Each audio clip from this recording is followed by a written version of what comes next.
هاي، ازيكم يا بنات؟ عاملين ايه؟ يا رب ان شاء الله كلكم تكونوا بخير وفي احسن حال.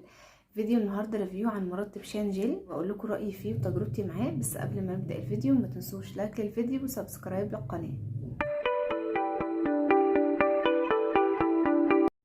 انا اقول لكم تجربتي الشخصيه مع مرطب شان جيل، عجبني ولا لا، هكرره تاني ولا لا. لكم كل حاجه غير تجربتي الشخصيه. انا بشرتي مختلطه وفي الشتاء بتجف كده شويه، بتبقى مايله للجفه. هو ده يا بنات شكله. هو مكتوب عليه ان هو للبشرة الدهنية والمختلطة، ومكتوب عليه كمان ان هو فيه جيل صبار وفيه فيتامين اي. هو كمان ينفع للبشرة الحساسة لان فريجرانس فري، يعني من غير عطور، فهتلاقيه مناسب للبشرة الحساسة، مش هيحسسك او يعملك اي التهابات. اقول لكم بقى تجربتي معاه في الصيف. انا جربته في الصيف، هو قوامه جل. هوريكم برضو القوام بتاعه. هي دي اتكسرت مني بس عشان بستخدمه كتير.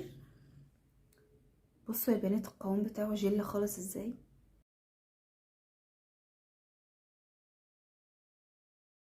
هو خفيف جدا.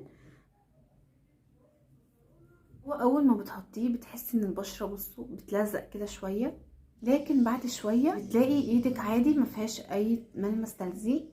هو مجرد بس ما البشره بتشربه، وبعد كده خلاص التلزيق ده بيروح. عشان تتجنبي المشكله دي ممكن تحطيه على بشره منديه مبلوله شويه. اقول لكم بقى رايي فيه في الصيف. هو هيكون حلو للبشره الدهنيه جدا، يعني اللي فيها دهون قوي ده هيكون حلو معاها، لانه مش قوي بصراحه.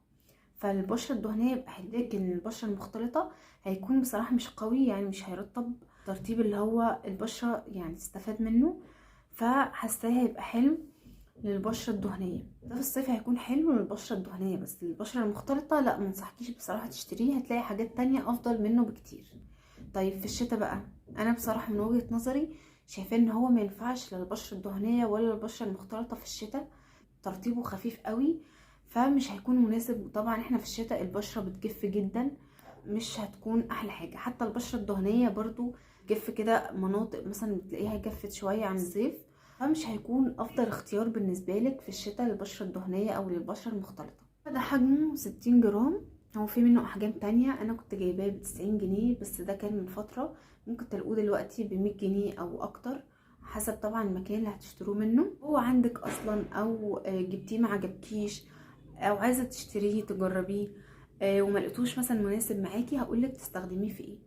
ممكن تستخدميه وانت بتعملي شيفنج، هيبقى حلو جدا جدا معاكي. الطريقه دي حلوه قوي ليه، ان انت تستخدميه كجيل صبار. طبعا هو فيه جيل صبار وفيتامين اي، فيبقى حلو جدا تحطيه وانت بتعملي شيفنج، عشان غلط تعملي شيفنج على بشره تكون جافه. فده هيكون افضل اختيار بصراحه بالنسبه لك، حلو جدا. لو مش عايزه تستخدميه وانت بتعملي شيفنج، ممكن تحطيه بعد ما تخلصي خالص، من الشيفنج. ترطبي بيه بشرتك، عشان هو فيه فيتامين اي وجيل صبار، فهيهدي بشرتك جدا. مش هيحصل اي التهابات لبشرتك او احمرار، لانه هيهدي البشره جدا.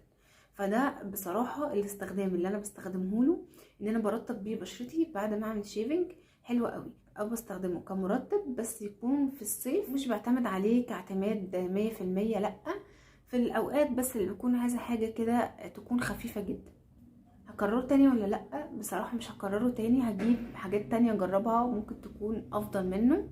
وده كان الريفيو بتاع النهارده. يا رب الفيديو يكون عجبكم واستفدتوا منه ولو بحاجه صغيره. ولو الفيديو عجبكم متنسوش لايك للفيديو وسبسكرايب للقناه، وفعلوا زر الجرس عشان يوصل لكم اشعار باي فيديو جديد بنزله.